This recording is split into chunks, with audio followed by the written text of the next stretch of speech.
Hello, hello, hello. Oh no, says I can't turn the phone. I have to start again. You have to forgive me, God, please. Let me check something.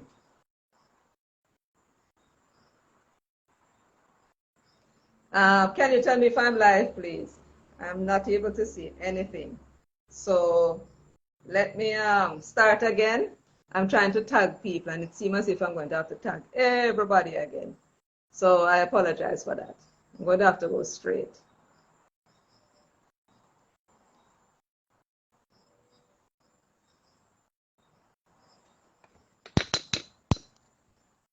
Oh, all right. I'm not seeing any comments. Oh, I almost thought I had to start again. All right, so I see one person. So let me see if I can tag.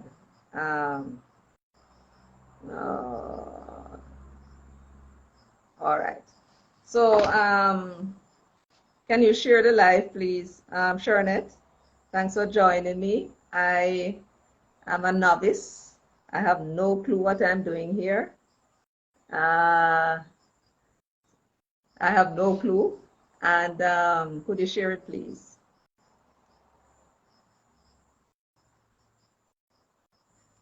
So I'll wait a bit until you share it in the groups and with the friends and so on.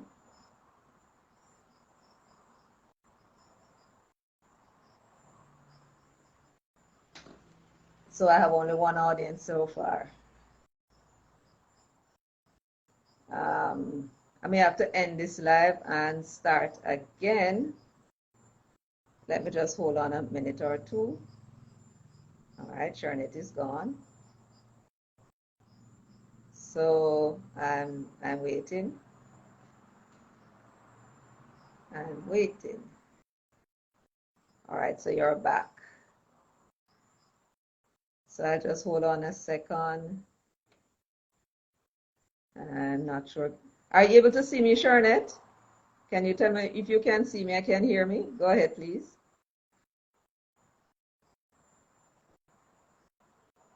I'm not getting any response.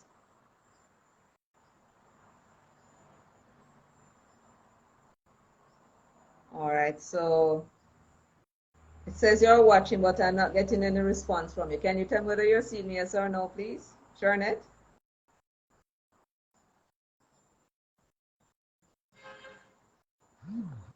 Said yes. Okay, so the okay, I see that Karen has joined me. So I still have one person watching. Can you share the live, please?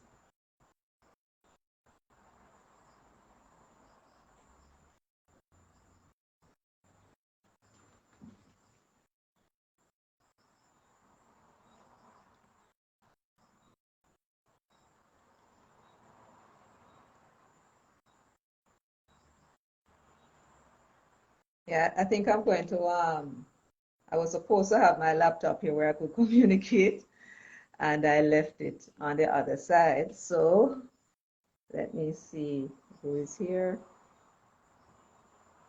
Okay. Okay, I see Princess is here. Hi, Princess. Speak to me, Princess. Not seeing any comments. We have 3 people watching. All right. Ah, hi, socialist researcher. Hi, Princess. All right. So, Princess, can you share the live, please? I'm seeing Comrade Cross, and that's Charnette. 5. Okay, share the live, please. I'm handicapped. I'm unable to do anything from here, and I can't move. Okay, so we have 6 people. All right, so it says make comments full screen. Let me see what that is about. I'm just checking something out. All right, great, great. So just wait for some more persons to join. Hi, Gary. Can you share the live, please, Gary? Share it in your groups if you're in PNP groups.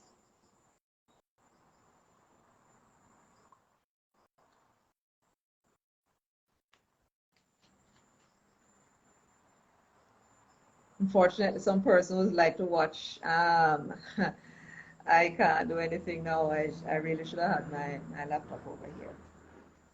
Uh,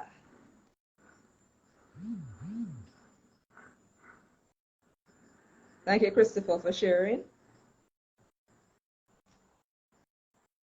Okay, so we have 11 persons watching.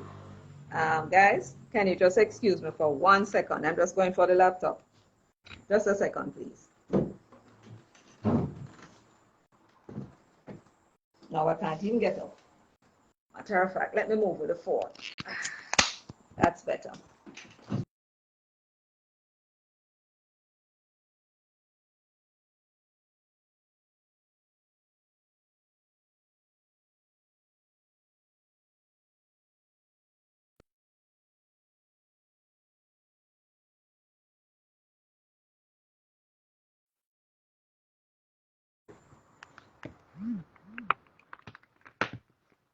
Yes, I'm in the dark a bit, but this will be better.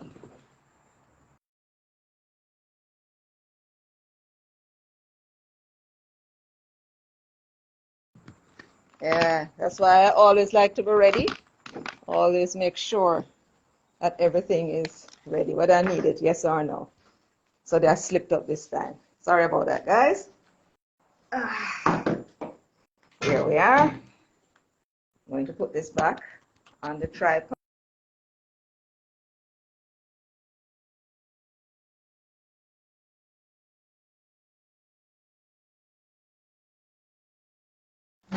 Yeah, my first and hopefully my last live. It's a mess. Ah, you are. Okay. How many persons? 17? Can you bring some more people on, please? A very important topic. I hope I will be able to do it justice. All right, 17 persons. Can you share? Hi, Sunny Days. Hi.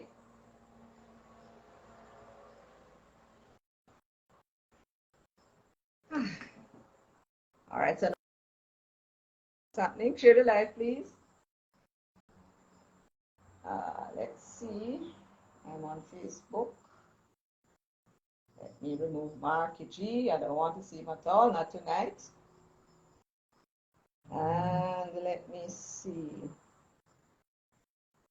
17 persons. Share the live, please, comrade. Share the live. It's now 11 minutes past 8. I'm just going to find the live and share it with some folks on Facebook. Would be very disappointed. On WhatsApp, it would be very disappointed if we didn't get them. But I need to find the live first.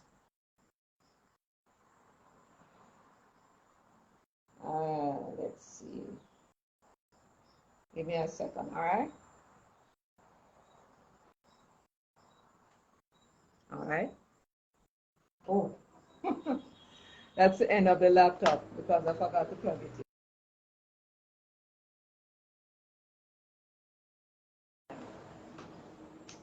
So, let me begin. Or should I wait a little longer? Should I wait a little longer? Hi, Geddes. How are you? OT's funeral tonight. Yes, yes, yes, yes. Ah, comrades, oh, comrades, comrades. The conspiracy. The conspiracy. But we'll come to that perhaps another time. Can you share the live, please, Geddes? Can you share the live? Nikki? Hi, Nikki. Share the live, please. Ah. Share the live. Share the live. 17 persons. Not good enough for this important topic. And we don't want anybody to miss out. See, I come with my notebook, you know. Don't want to leave. All right, so the laptop is going to take a little while to come back on.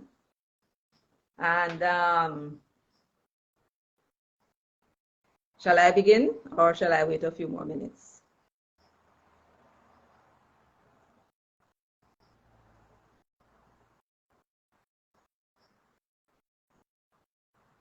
Yes, tag Marky G for me and bring him on. I see him put on his Facebook page, O.T. Fairclough, founder of the People's National Party. That is something that the PNP needs to change. The PNP needs to ensure that persons who are coming into the party knows its history. Give them some kind, it's supposed to be going on at the constituency level. But they select persons that they think can, you know, win election and they know nothing at all about the party. Come on, share the live, please. So you want me to start now? All right. Okay, son, it is. All right, so when we're discussing the history and the coming into being of the People's National Party, we have to take into account the context, the historical, political context that existed at the time. Norman Manley was an advocate, and that was his main political platform for, first of all, universal adult suffrage, and secondly, he was an advocate for self-government. That was his main topic. That comes on under the heading political reform. Now, when we talk about political reform, politics, as you know, is everything. It affects everything. It controls everything. The military, the economy, politics control even the religion, schools, water, the air you breathe, your currency, the value of it as well. So we have to begin from the beginning. I won't be very long. Now, the political structure that was put in place by the British when they came to Jamaica, they had what is known as the assembly is equivalent to today's parliament, lower house. It also had what was known as council. Those were the persons that were appointed by the governor at that time. The governor was the person who was in charge of the island. And the legislative council is equivalent to the Senate today. Eventually they had something called a vestry, something, can't remember now. And that vestry had many name changes over time. It became municipal board, then parochial board, and today it's being called local government or parish councils. So that was basically the structure. Now, how do you vote? The main issue about universal adult suffrage was how do you vote in those days? Now, in those days, when it just started, the first election was 1663, and at that time, you could not, it was, to vote, you had to be white, male, 21 and over, own property, or pay taxes. Tax would have been about £10. You had value on your property that you pay for about, what, £10? And that earned you your voting rights. At that time, there were only 700 plus people who were qualified to vote in that first election. This continued until, I think they lowered the money requirement until 1865, when we had that big rebellion, the British took over Jamaica under a system known as Crown Colony. Never lasted in its purest state for very long because we started to raise backside about that too. But under Crown Colony, the assembly was abolished. Now the assembly, in case you may not realize, that was the body that passed the laws, and that was also the body that was responsible for money bills. They charged taxes, and the taxes were used to manage the colony. So they abolished the assembly. The only thing was left now were the appointed people in what is today the Senate Legislative Council, and they made the laws and they made the money bill. Well, the people started to raise cane. So a few years later, probably about 20 years later, they brought back the assembly. So you could be elected to the assembly now. They reduced the money requirement over time to 10 shillings. Women could not vote. They also removed the race requirement. So freed black people, Jews, and other people since 1830, I think, were able to vote in the election as long as they meet the financial requirements. Then they lowered to 10 shillings. Women could not vote until 1919, when the women got the right to vote. In order to vote, they had to be 25 and over, and they had to find £2, while the men had to be 21 and over and find, I think, 10 shillings, right? Or pay 10 shillings in taxes. In 1887, they made another requirement, the literacy test. So you could only vote if you pay a certain amount of taxes, own property of a certain value, and 21 and over, 25 for women, and also pass the literacy test. So that kept out a lot of the laborers, many of whom were, illiterate.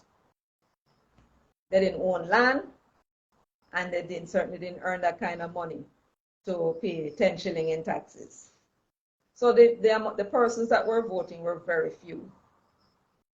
So that is a political context in which Jamaica was exposed to for nearly 325 years. Between 1655 and 1938. 1938 is a critical year. So, enter a man called Marcus Mosiah Garvey. He saw the conditions of the people. He wanted to make a change. He set up an organization called UNIA, introduced it to Jamaica. The Jamaican people were not for it. So he went to the United States, made a name for himself, got into trouble with the law, trumped up charge, and he was deported to Jamaica in 1927. Now, comrades, this is where now the narrative starts. Let me tell you something now about the political structure. There was no political party ever in Jamaica. So what you had was a system where people voted for somebody to the assembly from St. Andrew and Kingston, one from St. Catherine, one from Hanover. They weren't a part of any organization. Sort of like what UIC is talking about. No political organization. They represented their parish. They have a mandate from their parish to come to the assembly and pass laws in their interest. What was absent was the national consideration.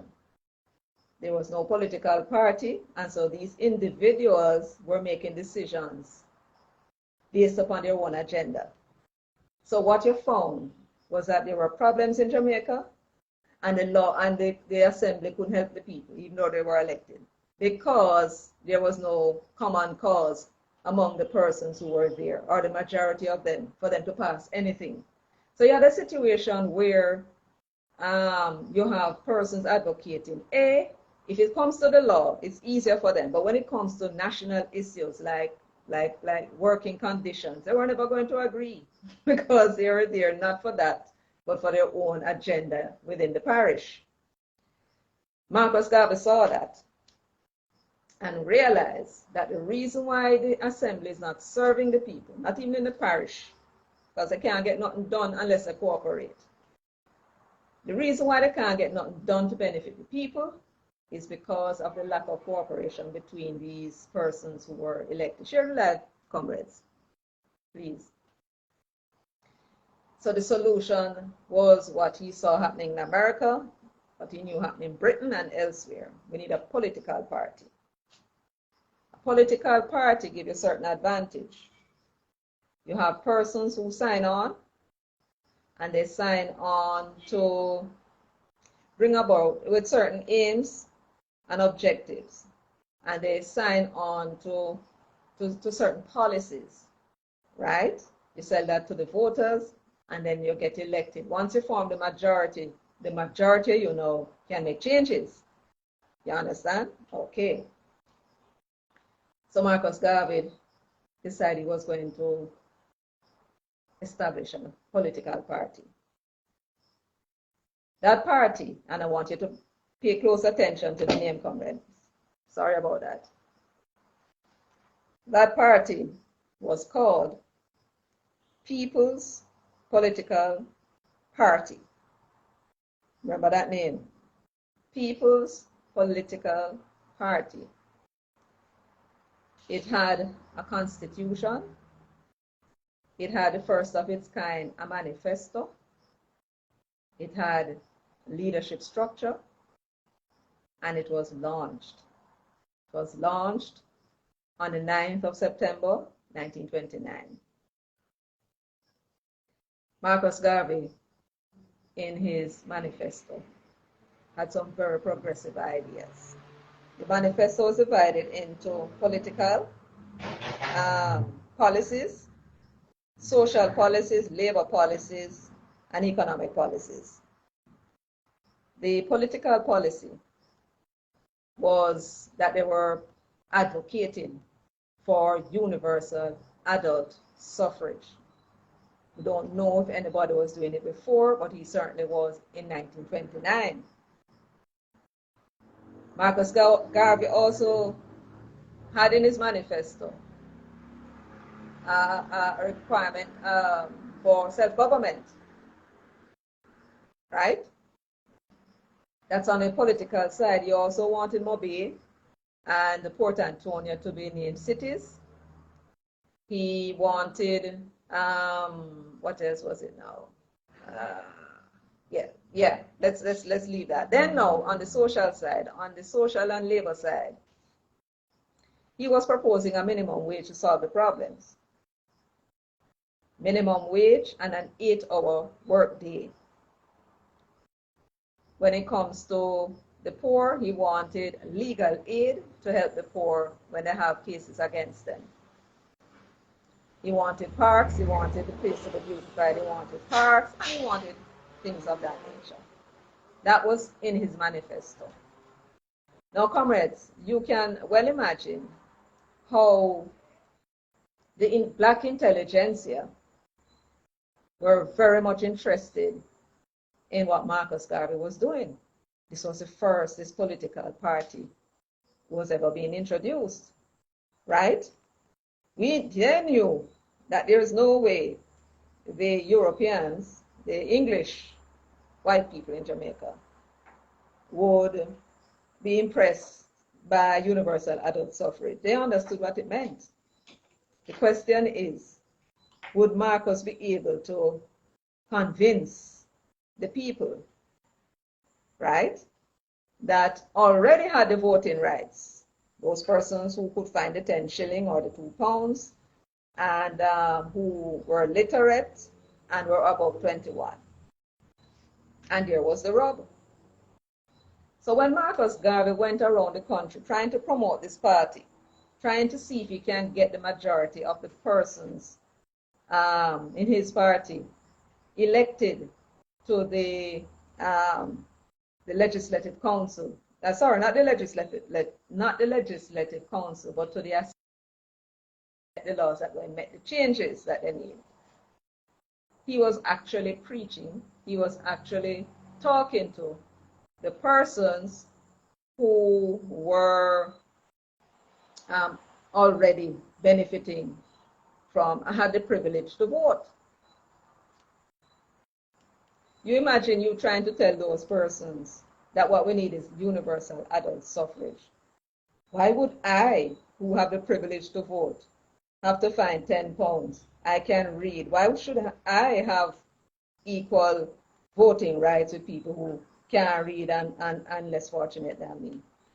Naturally, Marcus Garvey, eloquent as he was, brilliant as he was, failed. Didn't get one member of his party elected to the assembly.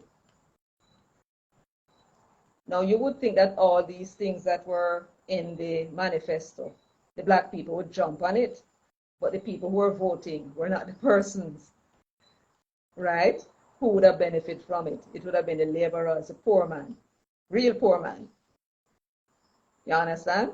So it failed. So, as I said before, the black intelligentsia was very much interested. They were hoping, and naturally, when he didn't manage to get anybody elected to the assembly, they would have been disappointed. And the voters sent Marcus a strong message. What you selling, boss, we're not buying. So anybody else in the black intelligentsia that had the thought bought into what Marcus was saying and what Marcus wanted, they would have been discouraged. And those who would have been impressed by Marcus Garvey's efforts would have been a man called Norman Washington Manley. Now, that was 1929. The next set of events that of note occurred started in 1935, the Labor Unrest. Now, the Labor Unrest was very interesting because it was just happening spontaneously. Naturally, when you see people get up and strike, you start to wonder, how come these people just get up and strike? So something must be behind it. Anyway, a lot of the problem was that the people were moving from the rural areas, coming into the urban areas, Kingston, St. Andrew, the other townships, looking for work. And the pressures on the urban areas caused a lot of unrest. The people wanted employment and so on. So they set up, I think, if I'm not mistaken, it was at Norman's suggestion, they set up a commission, or they set up a commission to look into the employment situation and what it is that they could do to ease the pressure. They were thinking about land settlement as a means to find work for people and so on. Then came the big year. They were able to subside the problem, resurface again in 1938. Boom. People heard that the factory was being opened, they rushed on the factory trying to get work. And only a few people could get work. People became boisterous, police intervened, riots started, people killed, people injured. And it started, instead of frightening people, which is what the police were hoping, and the governor, I expect, was hoping, it started a chain reaction. People started to strike all over the place. Entered a man named Bustamante. He figured that these people don't seem to have any leadership. So he decided to offer himself as leader. Carry on one piece of dramatics, open up him shirt, shoot me. Mark, you know, in a call a strike, you know. But as a strike go on, him run at the front of it now and create a whole heap of excitement, causing the governor to suspect that he was the one behind these strikes. Well, Norman is not a man. When I tell you a little bit about him, as how he describes himself, he's not the sort of man who is going to speculate. Norman is a man who don't like to lose an argument, and he certainly don't want to lose a case, right? So if you and Norman get into an argument and he thinks he's onto something that is right and he wants you to do it, and you start out say, well, you know, no, and you start to present a different argument, when he done argue with you, you just have to say, yes, all right, boss. That is the sort of man that he was. So people know better than to argue with him when it comes to them with anything. So he was not going to speculate as to whether or not these demonstrations were organized. He was going to find out. So he got some, what he called an undercover agents, and sent them among the workers to find out what is going on. Were these demonstrations, these strikes, is somebody behind it? Was it inspired by something? Meaning that they go to church and hear some sermon and then became boisterous, you know, decide that, ooh, this is my right, I need more pay, and blah, blah, blah. But Norman described his intervention as, he called it careful study. He made a careful study of the situation of these strikes. So he didn't just send those men down there to ask, who's the leader? Do you have a leader? Who told you, you know, why are you on strike? Is there somebody that suggested it to you? No, he wanted to know why them striking. And they said they want more money. He wanted to know if money was the only problem they had. And then they get into other things. No, you know, say, you know, Jamaican people, right? You know, so the man will have a supervisor and know if to talk to people. You know, he give you sign up for this job to do A, and when they look, then come give you B, and then now pay you no more money, and then start to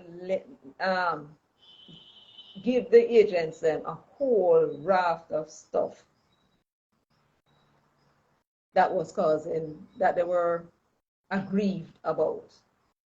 So Norman, the agents reported back to Norman, there is no leader, sir. There is nothing that inspired them. It's all spontaneous. And then he recognized that when these strikes are spontaneous, other persons, it just spread. There's no leader. That leader would control what is happening on the ground. Without the leader, it's the people. It's kind of like what happened in 1999 with the gas riot. Remember that one? There was no leader. And look at how it spread, and look at how it was organized by the people on the ground, taxi men. So Norman now got all this report, sat down in his study, I imagine, one night, and worked it out. Okay, so these are the problems. If we can solve all these problems, then not only would we give the persons, the strikers, more money, but we must solve these other problems too. And if we do that, then the chances of them coming out back to strike anytime soon would be remote, because I do believe that Frome business took place some months before, or maybe a couple of years before, and they're back at it again. So he worked out how he would go about solving that problem. That's what he meant in that the interview that he did, right? That he had a good idea how to deal with the problem. That was where the information came from. So Norman volunteered to go with the government officials to the various places and help negotiate between the employers and the employee, because he knew the questions he's going to ask. And when he find out what the grievances are, suggest to the commission and the employers what they need to do to get the workers back to work and happy, as happy as they could be at any rate. It was when he was at Frome with, I don't remember who, I think it was a judge, negotiating for the Frome workers, the 23rd of May, 1938, that a cable came. Telegram came, urging them and Norman to return to Kingston as fast as they can. The waterfront workers are on strike, and there are other places on strike. The mood of the people are very ugly, and they need to come. So they adjourn the meeting, and post haste, they find themselves in Kingston. Norman is a man who is careful. He doesn't do anything unless he knows what's going on. So he was walking up and down, driving up and down, seeing people, asking them, what's happening, tell me what's happening, and so on, and talking to people. It was when he was doing all of that that some person sought him out and found him, who knows how, and tell him, Mr. Manley, you need to come to the fire brigade, sir. You need to come there. Trouble, trouble. Police came and arrested Bustamante and St. William Grant. You need to come, sir, because if you don't come, I don't know what's going to happen there. So he went. On his way, he had to think about the gravity of the situation. By this time, Buster, with his antics and his theatrics, became a celebrity among the working people, right? So when Buster was arrested, he was the only, well, there were other unions, but he was a real popular one that people would turn to. And Buster being arrested meant there was no leader. For goodness' sake, how stupid could they be? So Norman was on his way and saying, what is happening? They're going to lock up Buster now. Who is the leader? Share the life, comrades, man. Share the life. Right? There's no leader. What are we going to do now? Because without the leader, the thing is going to get out of control. The leader is the one who would go and negotiate and come back and say, this is what I got for you. You're happy? Yes, we're happy. All right, come we go back on strike. Come we go back to work. Without the leader, without somebody to negotiate, it's pure problem, right? Manley realized that the thing had no leadership. Now, I should let you know that when the waterfront went on strike, it inspired for more pay and bad working conditions. It inspired other persons in the corporate area to go on strike as well. When they lock up Buster, and that news started to fly around, but not a cell phone, but man news could have flying at them days, right? Faster than what going on. Every single institution, Norman said, went on strike. Down to the domestic servants, them went on strike. So they might go on strike too. Everything locked down, right? Shops locked down, everything locked down. Tram now run, the waterfront workers, and it's because they lock up Buster. So Norman went, and he don't know for sure what happened. He don't really like to go into things unless he's prepared, because he's a barrister. Winning case, he don't want to lose no case, he don't want to lose an argument, he don't want to lose nothing. So he's a careful man, always prepared. But they beg him to come, sir, see what you can do. Come, sir, see what you can do. Talk to the workers, because they know of him and his work in negotiations. So he went and he asked him, what happened, Norman? Tell me what happened. And they told him, boy, boss, say money thing and now work, now work for we at all. So he said, is that the only problem you have? He said, no, and he started to tell him all manner of things. And he make a note. He said, all right, don't worry about it. The KCC at that time was responsible for the fire brigade. So he said, don't worry about it. I'm going to speak to the mayor and see if we can get a conference tomorrow. So Norman make haste and find the mayor. This is the same day everything happening, Find the mayor, ask the mayor to set up a conference at the fire brigade HQ, and the mayor said yes. Norman told the mayor, listen, this is what the issues are. If you fix them problem here and give the man them more money, everything will go good, right? So make sure you come at the conference, making up your mind, say, this is what you're going to do. So the mayor said yes. Norman went back to the fire workers, the fire brigade, and told the men that he had every reason to believe that they may get satisfaction, more wages and so on. The mayor is going to come and speak to them tomorrow, tell the mayor your issues, and let us try and resolve the problem. And they agreed. Now he left there that day, evening I think it was, and he had now to go to the waterfront. Some men were there waiting for him. You know, the waterfront is where the whole thing started. When Norman decided he was going to meet with those workers, because what happened earlier is that they went on strike on their own, you know. They sent for St. William Grant, and St. William Grant brought Buster. Well, the workers them say, who him? We don't want a white man. We don't want a white man here. Anyway, so St. William Grant pleaded with them and said, just listen to what the man have to say, boss. And they listened, and then they were very pleased at what this white man was telling them, so they accepted him. So he was going to be the one to negotiate with them. Well, Buster gone to jail now for, what was it now? For agitating. So they accused him of agitating the people because they believe that he was behind calling at the strike. Buster not calling a strike. Buster only see the striker go on and seize the opportunity to run and represent people. Norman went to meet with some of the dock workers. And comrades, he went to plead with them not to continue this strike because if, you know, the whole country is depending on the stuff coming through the wharf. He told them he's going to do his best to get the best deal if they will allow him to do the negotiations on that Buster is gone. And they say, yes, boss, we know you and we trust you. You can negotiate on our behalf. And say, thank you. And then he said to them, will you just go home now? Don't add any more fuel to the fire. Just, you know,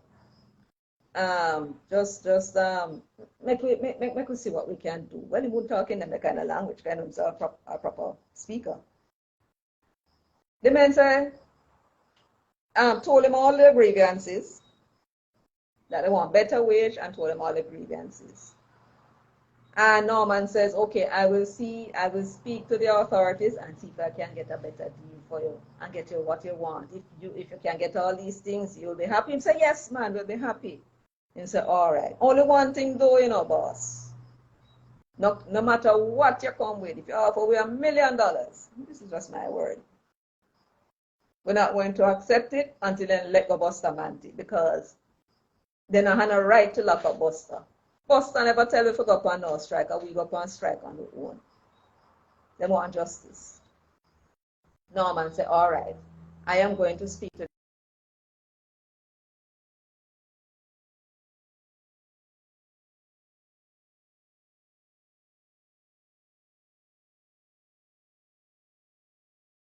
Norman was standing on a soapbox when he was addressing these men. He didn't have a piece of paper before him. And I don't know if, I'm sure we've seen it many times, that when you don't have a piece of paper guiding you, it is not very unusual for you to go off topic. I don't know what was said in the crowd. We know that these particular persons were of a certain mindset. I don't know what was said in the crowd. I don't know what it was that inspired Norman to do it. But Norman went off topic and started to tell the people, but you know something. All of these problems that you're having, you know, is because of the prevailing political situation. Norman must have been frightened when he came out of his mouth, although he's a man who is thorough. But sometimes, even when you're on a platform, you feel a need to say certain things, and he said those certain things at night. Talking about the need for universal adult suffrage, the need for independent, you know, self-government and so on. Of course, the people don't want to hear that.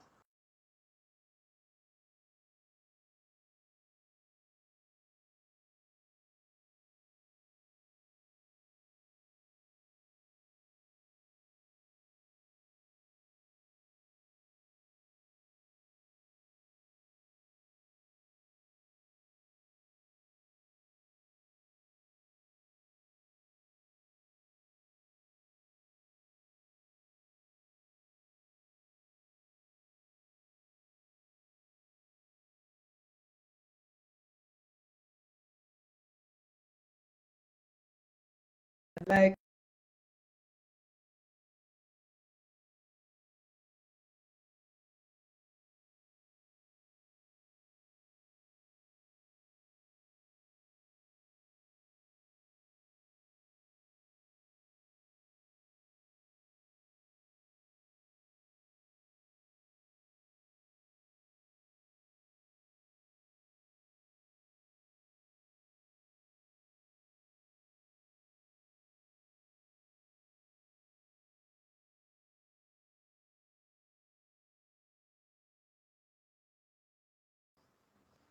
yes, whenever that happens, just stay on, okay? Don't hang up. So he started to explain to them now what this universal adult suffrage is. He started to say all this requirement about people needing money to vote and literacy tests, all of that will be gone.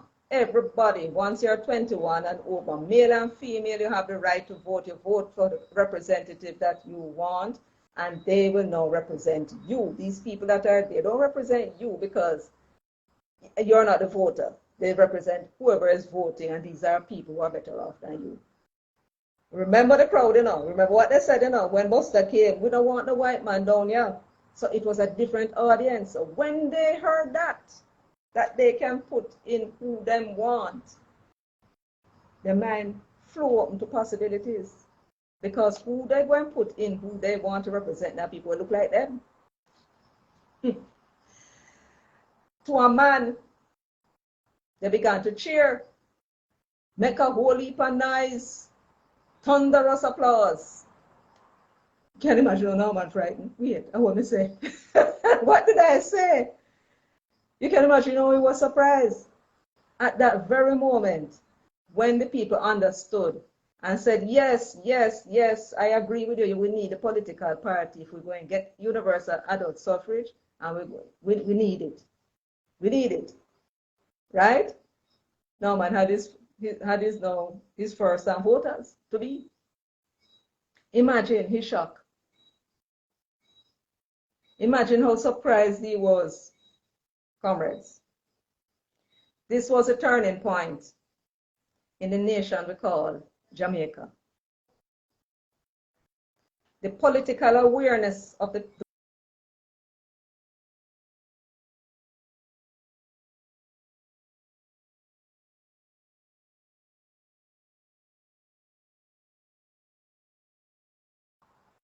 moneyed people and the landed people about them. They now have the power, and they will if Norman succeed. The chains, because remember now, the system that was there between the education system, the church, and all the institutions that were there, they were all geared to keep the black man in his place. The black man had to see the white man as his savior. He had to see the black man as the white man as the man who needs to rule him because he can't rule himself. He needs to believe that no black man can rule and make you feel. And they would go all over the place, Haiti and other places, and show them the poverty that is going on.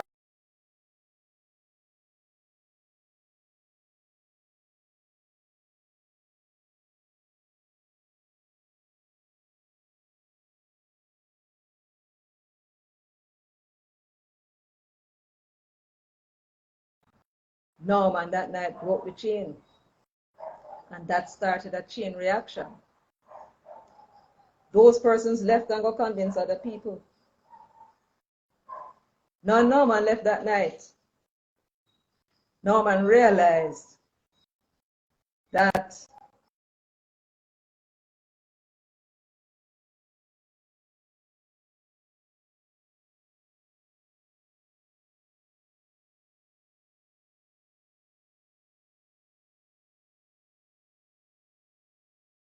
sat down.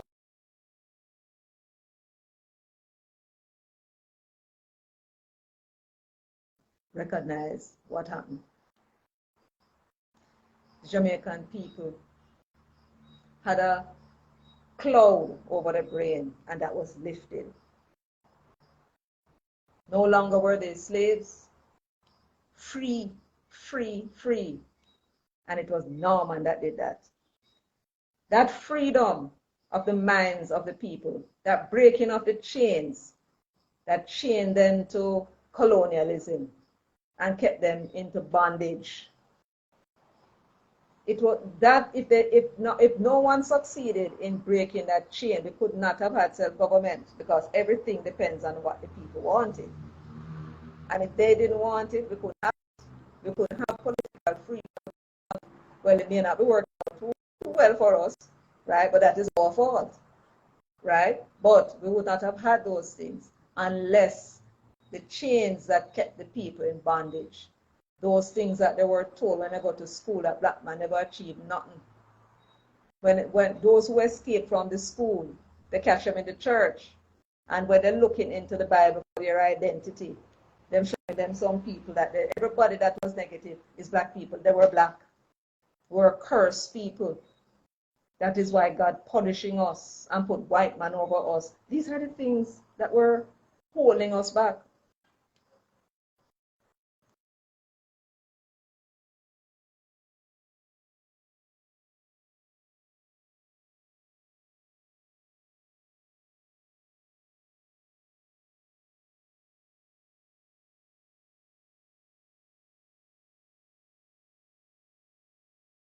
And try and get elected to the assembly.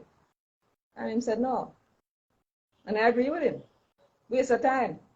Remember, the persons who were elected to the assembly were representing parishes, not the national goal. And he was talking about universal adult suffrage. And he was talking about self-government, and that is those are national issues. And the assembly was not about national issues. So going there would change nothing, because he would have never get the other set of people to agree with him, because they want different agenda.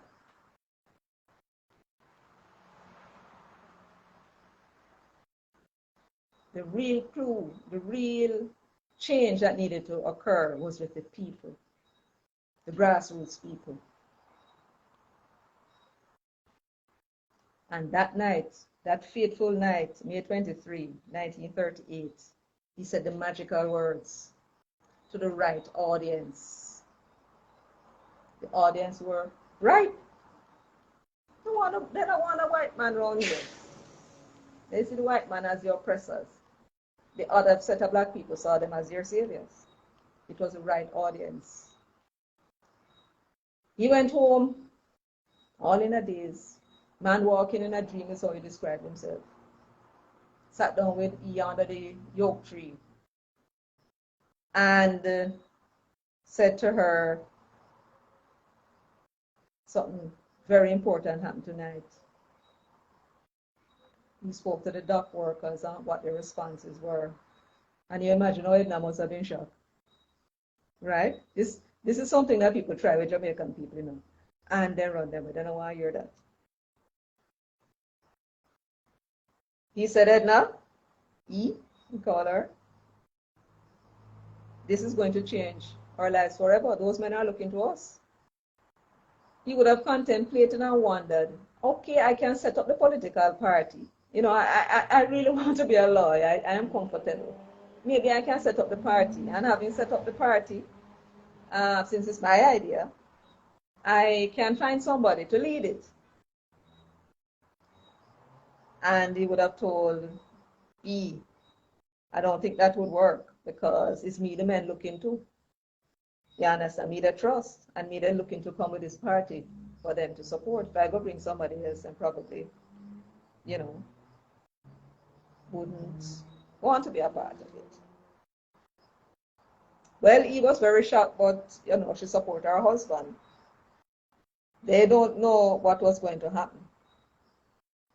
Norman is a methodical man that always gets into things that he can control. This time, he has no control of it. There was no leadership because they lock up Buster. And somebody has to take charge. And since he was the most experienced of the labor leaders, and he knows the political game, then it had to be him. He got up, went in, and called the governor. Imagine that. Call the governor, you know. So that tells you how much influence he had. Hours a night, the man took up phone, called the governor. The governor is a man who is like the Prime Minister, right? Or the President of the United States. Right. That's who the governor is. Make all the decisions. And said to the governor, well, governor, his name was Denon. Your Lordship, whatever it is, that Your Excellence, whatever the term was. I am going to make an announcement tomorrow. I am going to announce that I'm offering my services to all striking workers everywhere in Jamaica. I want you to know first. Then I recommend to you, remember, you know how to solve the problem with these workers. I recommend to you that you set up a committee to listen to the grievances of the workers. And I will go around with you and negotiate with the workers, both for the better pay and condition, because we need to staunch this thing. This thing can get really ugly. And already people start to lose their lives. The police killed some people down in Frome. The governor agreed, night and street, because they would not get no sleep the night. When Norman started to argue with him, he wouldn't get no sleep. He said, yes, man, no problem. And he went back to his wife.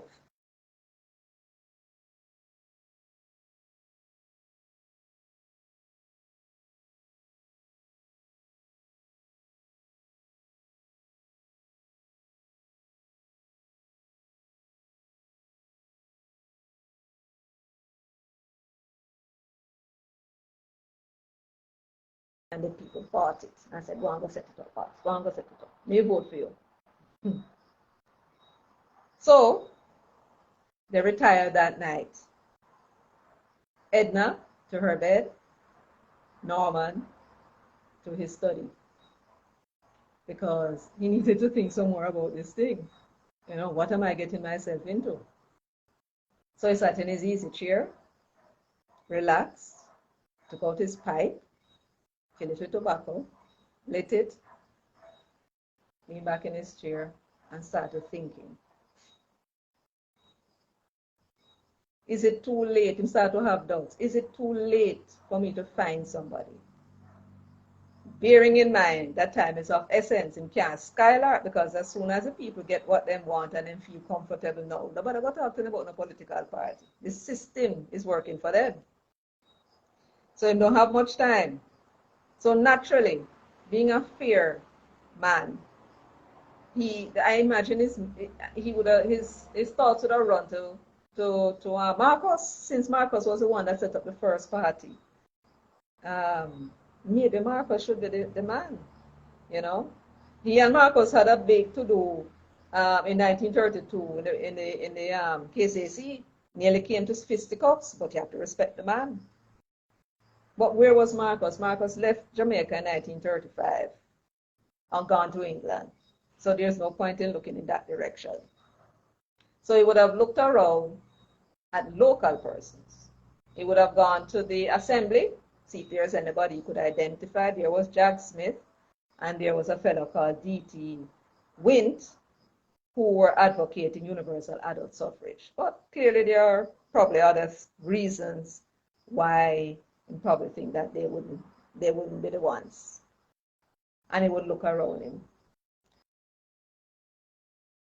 Nobody capable of carrying off this thing. It had to be him. So he resigned himself to his own fate. It had to be him. All right, since it had to be me, what next do I do? I don't know about setting up a no political party. Never contemplated the thing in all my life. What am I going to do? Well, I have to make a careful study if I'm going to go about setting up a political party. What would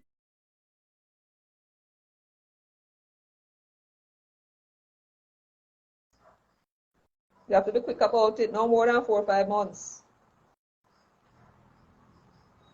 So he had to now look to see how and where he could learn quickly about how to set up this political party. Well, he didn't have far to look. And he recognized that, but wait, what, when I did have one, Marcus, did set up one in a Jamaica, man. He had, what did he do? How did Marcus set it up? It was set up properly. Yes, it was set up properly. A matter of fact, that ingenious thing he came up with, the manifesto, was brilliant. I was impressed. So he decided to look now and say, how did Marcus set up his party? The party had a constitution, and the constitution stated the aims and objectives of the party, and it also put a name to the party. The constitution also spoke about the structure of the party, how the party is to be structured, and the leadership. All right, that's easy enough for me. I'm a lawyer. Then the party had a manifesto. Okay, I think I'd like to have a manifesto for this new party. And then Marcus launched it. Simple as that. That's not so hard. Not so hard for me either, because I'm well known among the various classes. And I have my friends that meet with me at Drumbear, the arty type of people, the political people, the journalists and so on. I'm sure some of them will come with me and you start to think about a few. Let us all know for sure.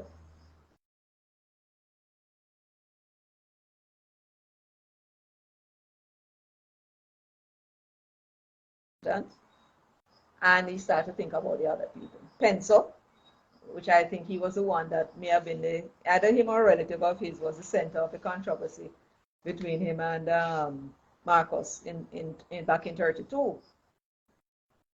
So he knew he had people to form the leadership.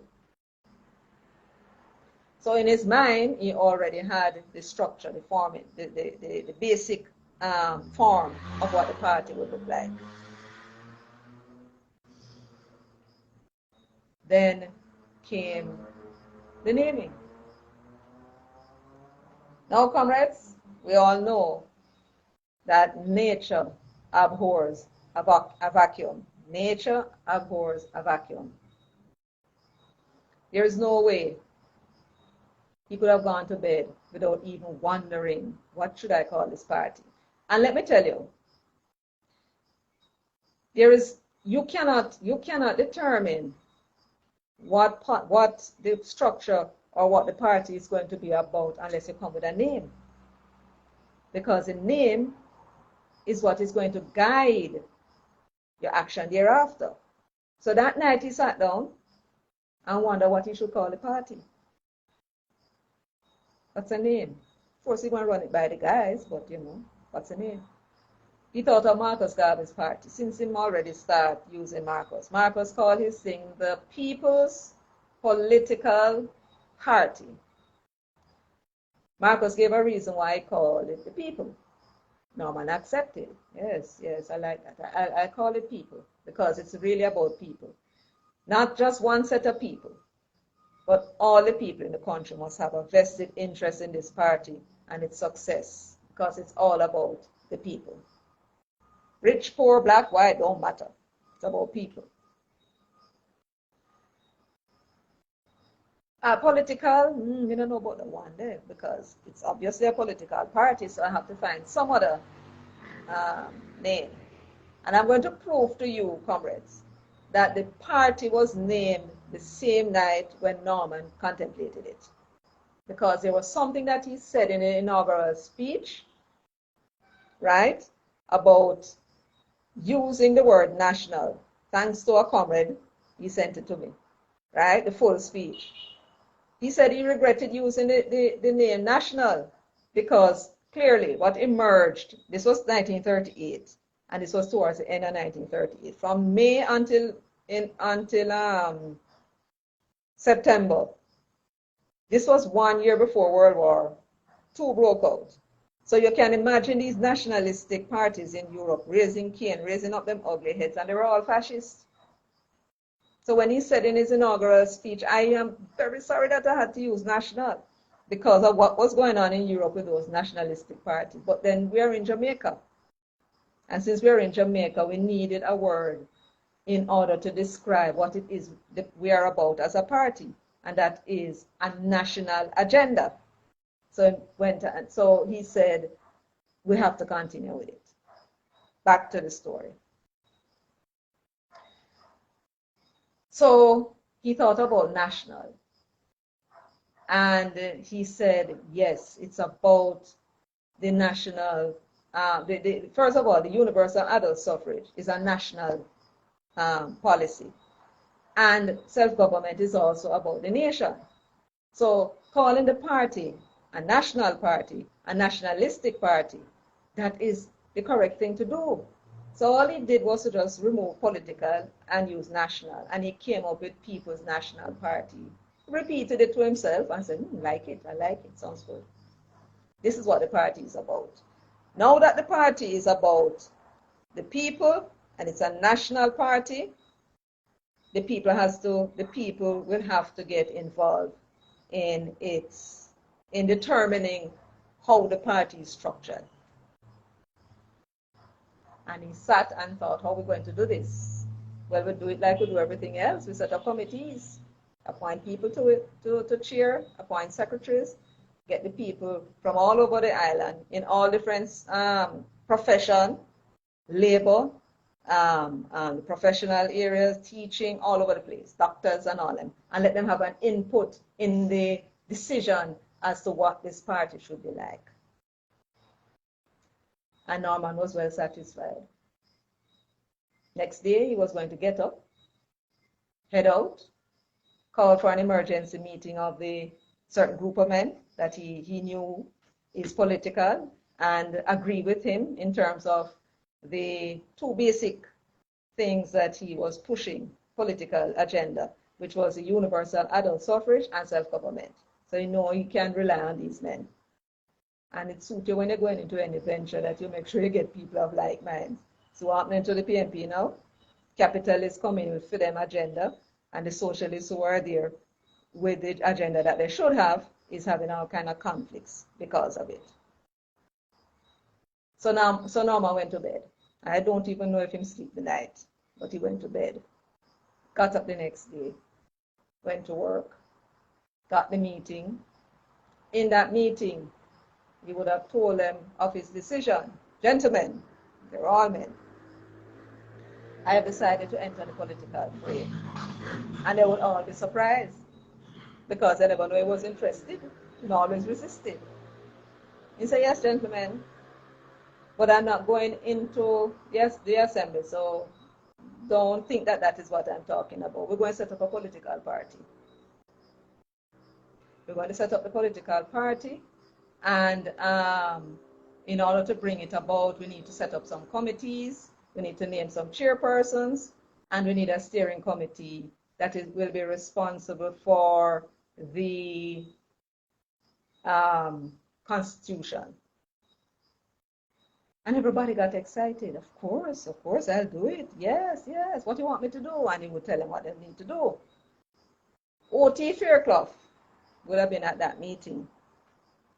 And O.T. may well have been the only accountant. Now, you need to know, and not that you need to know, but you need to recall that an accountant is a methodical person. They're accustomed to keeping records. And therefore, in this venture, political party venture, O.T.'s position will be best served in the formation of this party as the secretary. So Norman said, for the steering committee, I'll be the chairman, and O.T., you can be the secretary because, you know. And O.T. said, yeah, man, no problem. Then he would turn to them and say, any objections, gentlemen? And of course, there will be none. Then, after that, he started to tell them what committees he thought was necessary. And he would ask what they think, and they would agree. Then he would ask, is there any other committee you think that might be necessary? And maybe they thought, and or maybe they never had any suggestion. So all the committees would have had chairmen and secretaries. Very possibly all the persons present became the chairman for one or the other committee. Comrades, that was the beginning of the formation of the People's National Party. Now, let us ensure that people don't get confused, like Mark Golding and some other set of people, like Paul Buchanan. The role of a secretary in a committee, yes, they have voting rights and they can participate and put forward their opinion and vote. But the secretary is actually the assistant of the chairman. The secretary is the one that keeps the minutes, right? Arrange for meetings, liaise with the chairman and the other members to work out the agenda, and any other task that needs to be done that would otherwise be done by the chairman. It's the secretary that does it. So that when the committee was named, they had in their company at Drumblair, they already had Nelosol. I imagine Pencil would have been one of them. Norman New Pencil. Then you had, let me see who else was there now. Let me check my notes. Give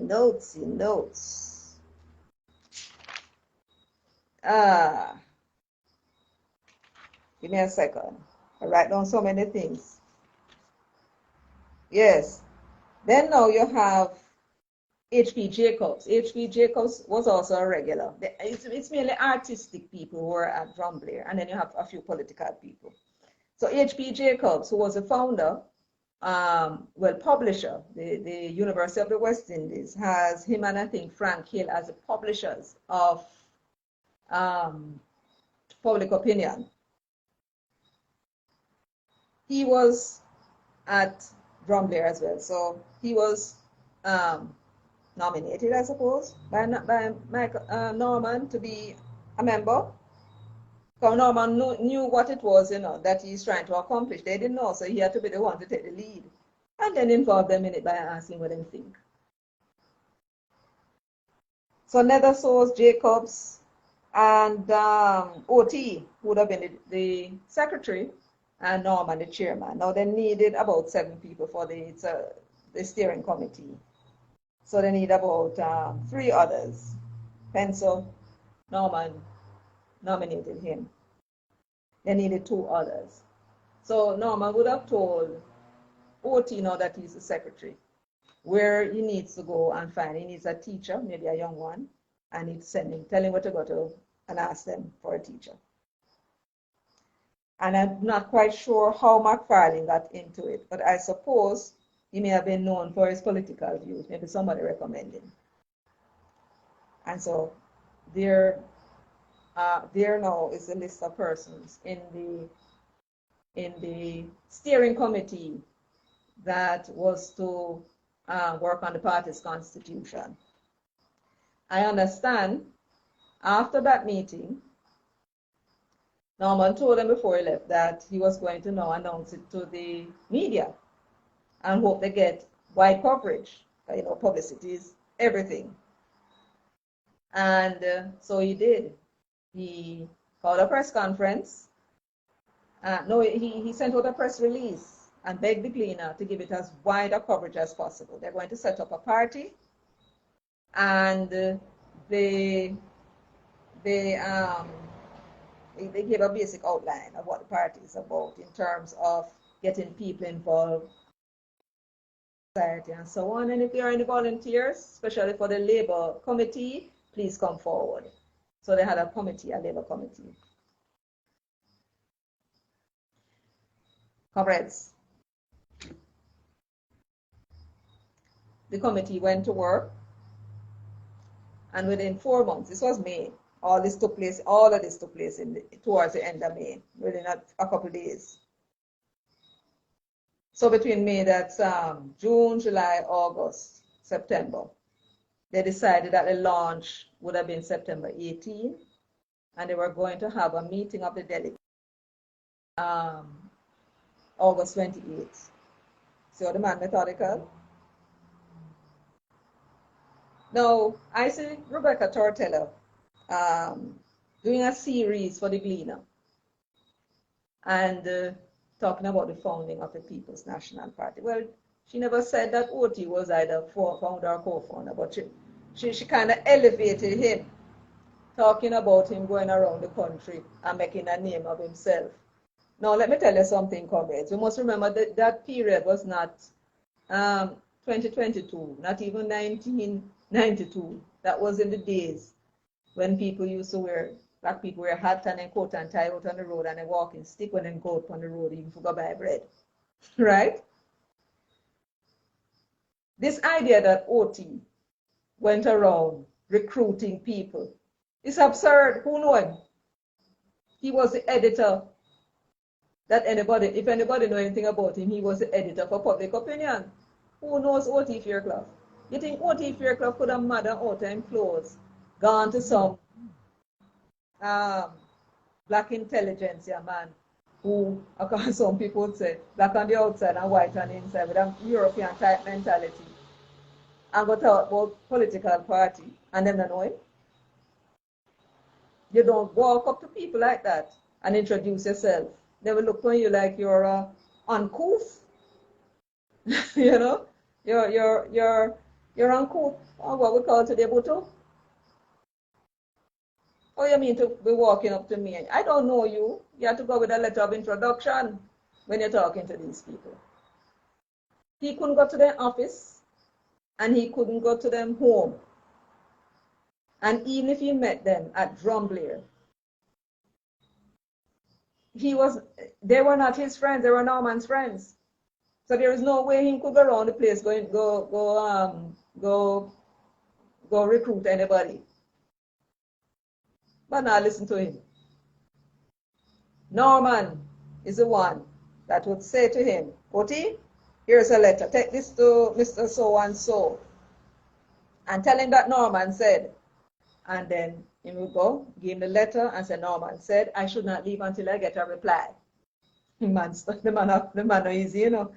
You look at that interview and look at the eyes. He's not an easy man. Soft and sweet way may be. And they know better than to argue. So they give him a reply. Yes, Norman. Yes, I will be the delegate of this party. I trust you. And so then get the 60 delegates that they needed. So the various committees got to work. And they came up with the constitution, they came up with the policies for labor, they come up with policies for industry, they came up with all sorts of policies. By the way, one of Marcus Garvey's points in his manifesto is that we should protect local industries from outside competition. He saw that clearly as a means of ensuring that our local industry survive and their employment for the people. So anyway, the Constitution was ready, all the manifesto and everything was ready to put before the delegates on August 28th, and it was passed. Now, comrades, let us educate some of those educated people who think they're educated and don't know a damn thing. By no stretch of the imagination can the secretary of any of the committees, not the steering committee, not the labor committee, not any of the others, can consider himself a founder. By no stretch of the imagination could any member, apart from Norman Manley himself, apart from him, there is no stretch of the imagination that would enable anybody who were part of any of those committees to think of themselves as founding members, founders. You know why, comrades? I'll tell you why.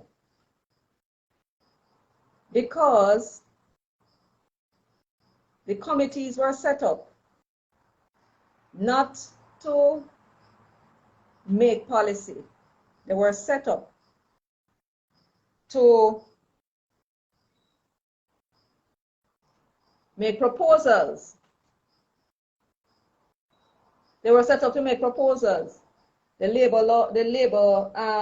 labor committee was set up to make proposal as to what they believe should be the labor policies of the party that they are establishing. Even the steering committee, the constitution that they wrote, it was also a proposal, because they were not the ones that were going to make the decision about whether or not the constitution is going to be the constitution of the new party. That was a purview of the delegates August 28th. So what these persons in these committees were doing were making proposals. These, I think, should be the policy of the party in terms of the universal adult suffrage and so on and so forth. This is this and that is that. They were all proposals. Right? So nobody who was a member of any of those committees can talk about they were founders, because their proposals were accepted by the delegates. Committees are set up to make proposals, not to make decisions. So they were not founders and cannot be considered founders or founding members either. So they made proposals. It went before it would have been circulated among the delegates, and the delegates,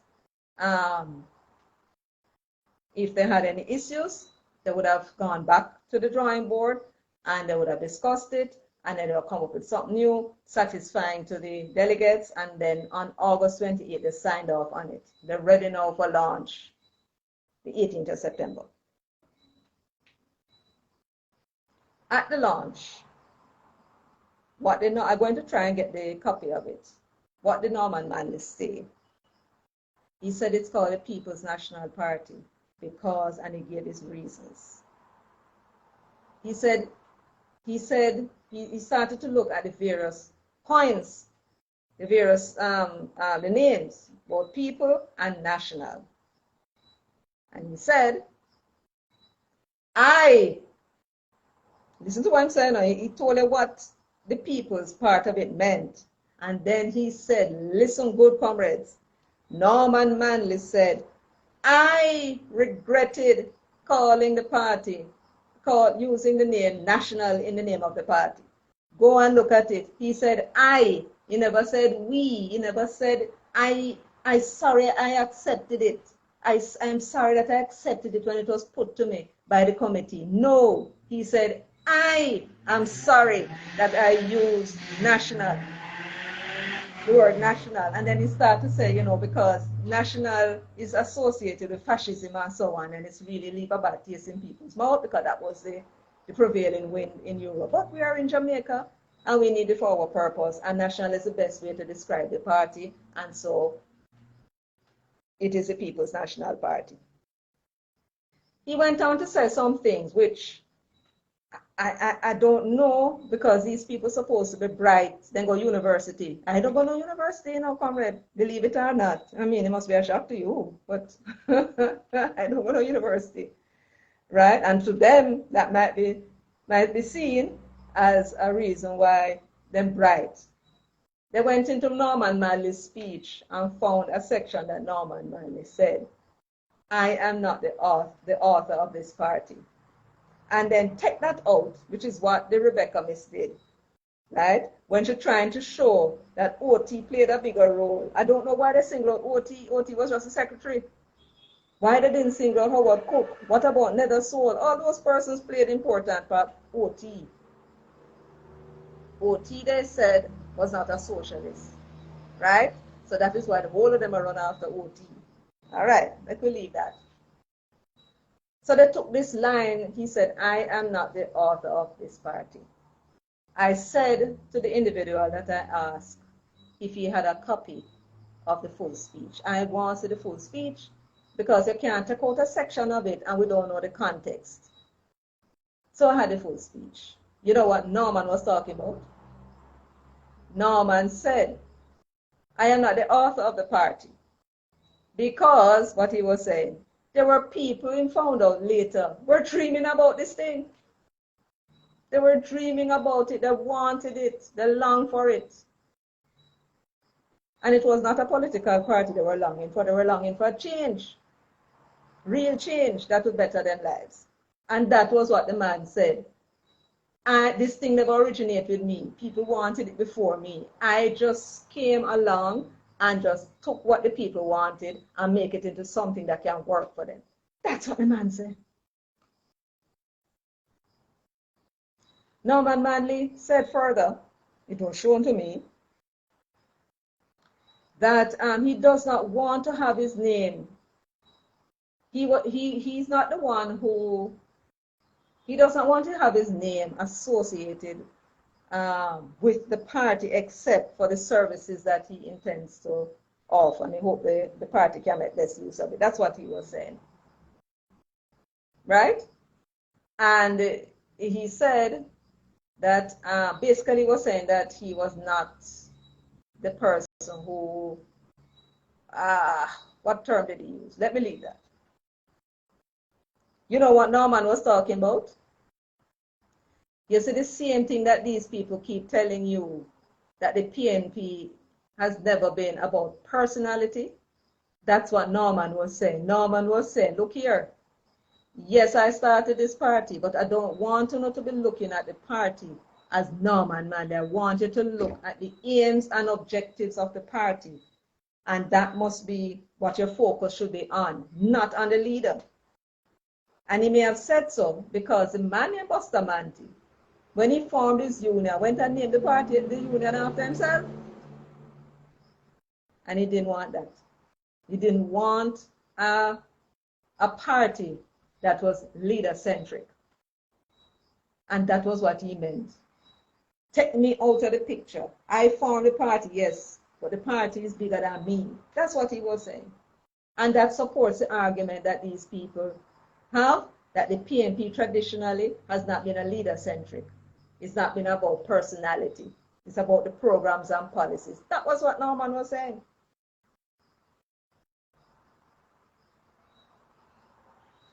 So the night when he launched the party, that was the beginning of the end of British rule. You know why? When they launched a party, they launched it at War Theatre, Jam Park, pull up. And more people were on the outside listening to the loudspeaker. That's how much people were ignited by the prospects of being able to vote in their own rights and getting rid of these blasted white people out of their life forever.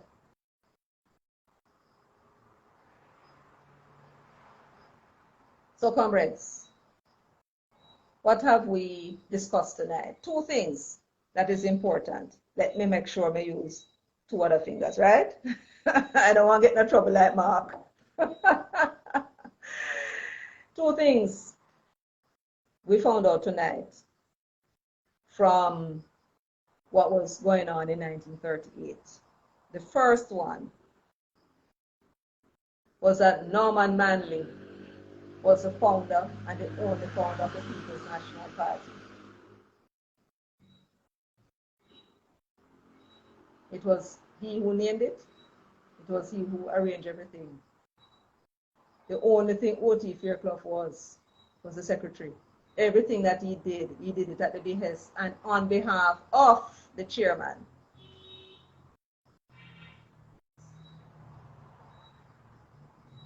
The other members of the committee made a contribution and their proposals were accepted. The only thing we can say about those first persons who held position in the party is that they were the first. We had a first general secretary. I hear it was OT, but I don't have no proof of that. For sure, when he died, the Gleaner said he was the treasurer. So let us deal with what we know. He was the first treasurer. He was not no founding treasurer. He was the first. There's only one founder. And the idea of who found something is the initiator. The man who put the thought in place. It was formed in his mind. He mentioned it to the workers. And then he went home and he sat down and he formulated in his mind what shape this party that he's proposing would take. And then he went and called a council of the men at Drumblair, and they now determined and decided with him that they were going to, yes, join with him, and they agreed with whatever he proposed, and then put in and put the pence worth. He is the founder. Nobody never found the party with him, and everybody else was there to assist in the bringing about of the party. They made proposals in these committees that the delegates accepted, and even the delegates you couldn't call founding delegates. Even though the party was founded on a certain day, the delegates themselves were all invited people. They never had nothing to do with the concept and the idea and anything at all to do with how they structure the party. They didn't have nothing to do with that. They just were invited and they said, yes, I'll come. So they can only be described as the first delegates. You have a first president, which would have been Norman as well. So he's a founder and first president. I don't want to see no former leader of the People's National Party talking nonsense about Norman Manley is the first president. He's not no first president alone. The most important title that he holds is that he's a founder of the People's National Party. And I want to tell you something, comrades. There is no way in 1960, when was it? 69, when he died, October, I think, sometime in October, he died in September, that a Labor Party-led government would have named Norman Manley national hero. Him and Buster, I think, was named the same day. If they didn't recognize that there was something that he did to change the course of events, that is how you become a national hero. You know? You have to do something to change the course of events that made people's life better. You know what Norman Manley did that night when he stood on that soapbox addressing those dock workers and got them to change their outlook and see themselves as being people who have a right to have a destiny of their own and make their own decision. He changed the mind of the people, and it started there. Otherwise, we could not have achieved independence. The people that still had their mind changed to these white people and want them to rule them. So the most important title that Norman Manley holds, in addition to being the founder of the People's National Party, Norman Manley is also the father of the nation we call Jamaica. The present political system that we have. He's the father of it. He alone, because Jamaica did not begin in 1962, where he and Buster would share. No. The night of Jamaica's political independence began that night, the 23rd of May, 1938, when Norman stood on that soapbox addressing the dock workers. That's where it started.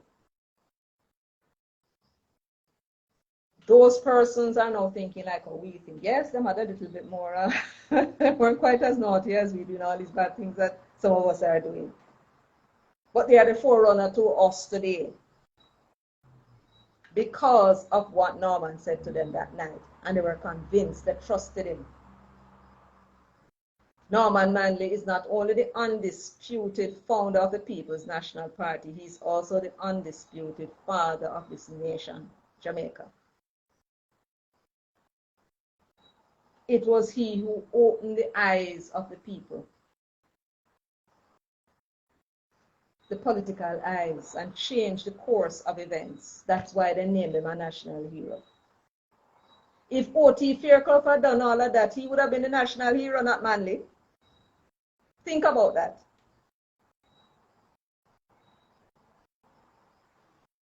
So these people that are running around confused, like somebody,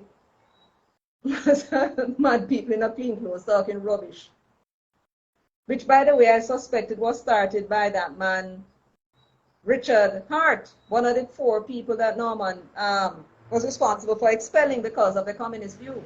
I hear that he wrote a book, A Big Enough OT.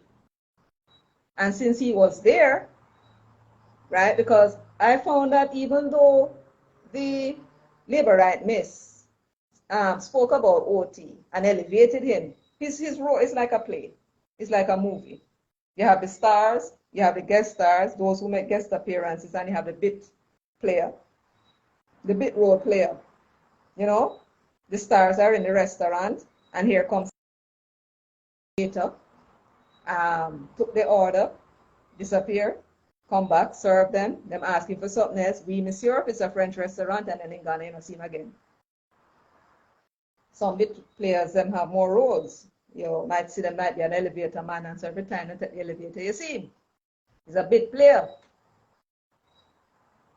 That was what O.T. Fairclough was in this movie.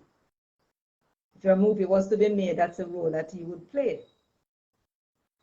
Well, actually, no. He would play a kind of a, since he was a secretary, he would have played a more important role in terms of being in the committees and whatever contribution he made to the committees. But that's just about it. They are trying to elevate him now from that position that he's in, the roles that he played, and put him above, making up story about him to Norman. Him and a delegation came to Norman and asked Norman and said to Norman, Norman, you need to form a party and lead it. Can you imagine? And this is what made him founder the party, because he said to Norman, you know, he never said have a party, you know. He never said to Norman, Norman, I have this party where I start, and I would like you to lead. Here is the thing, read it and tell me what you think. If you want to make any change, it's no big deal. You can make any change you want. But you know, you're the man.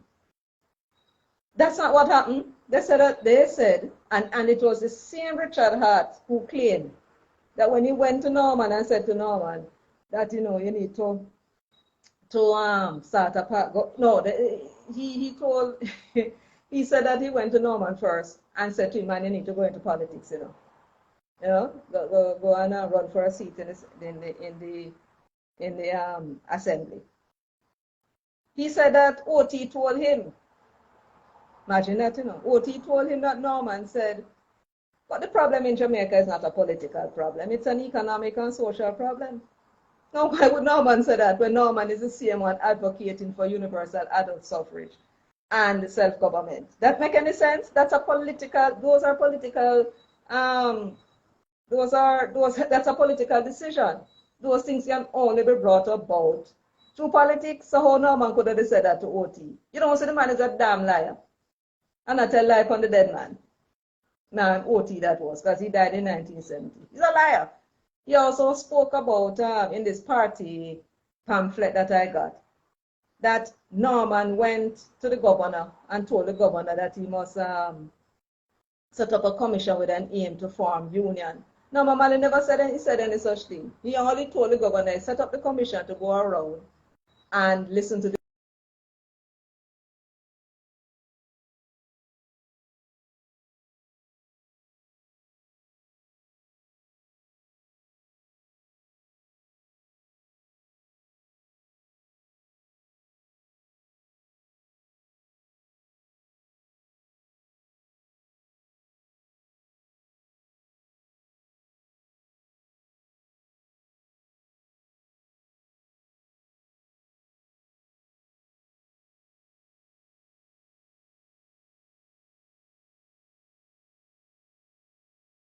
because Norman, why is he doing it? Norman missed out on the opportunity when adult suffrage, when they changed the constitution to allow people to vote.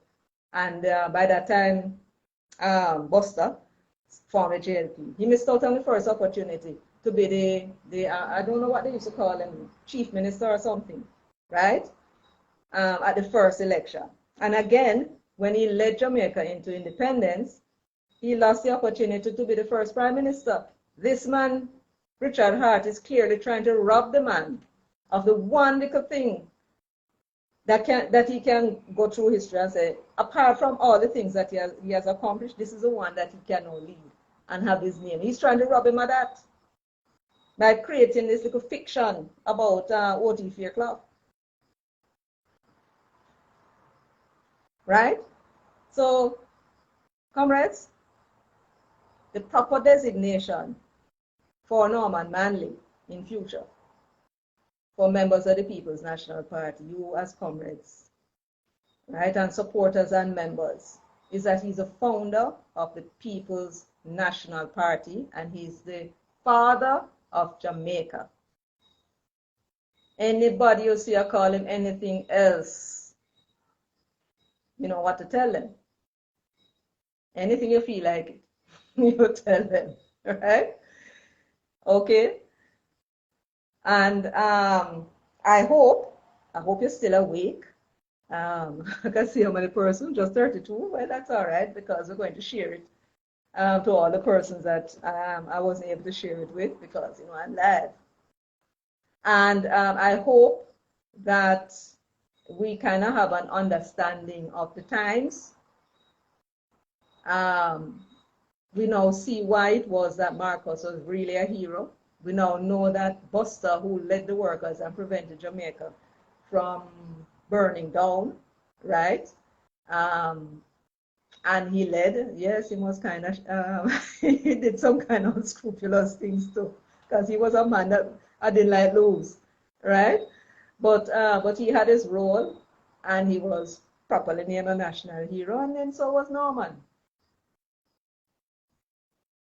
Norman, when reflecting on his life, perhaps the very same night when he sat with Edna under that oak tree, he must have realized, both of them, if he's a God-fearing man, I'm sure he would.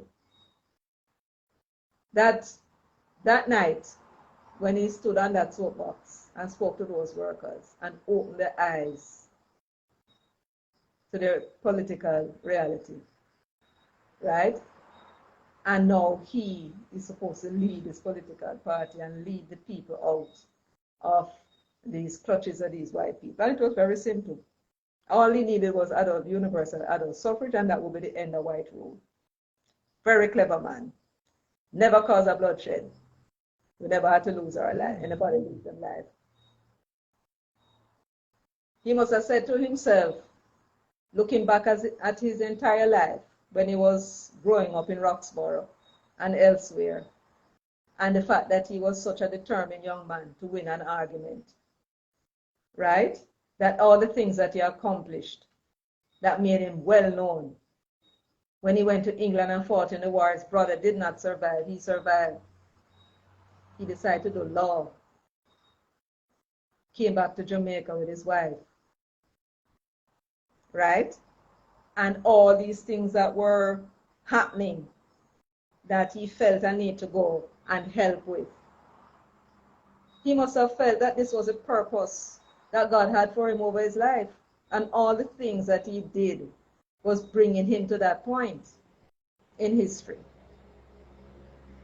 which enabled him to stamp himself into the annals of the history of the Jamaican people, beginning that night, the 23rd of May, 1938. And so he took it, but didn't want to. He was quite happy enough to help behind the scenes.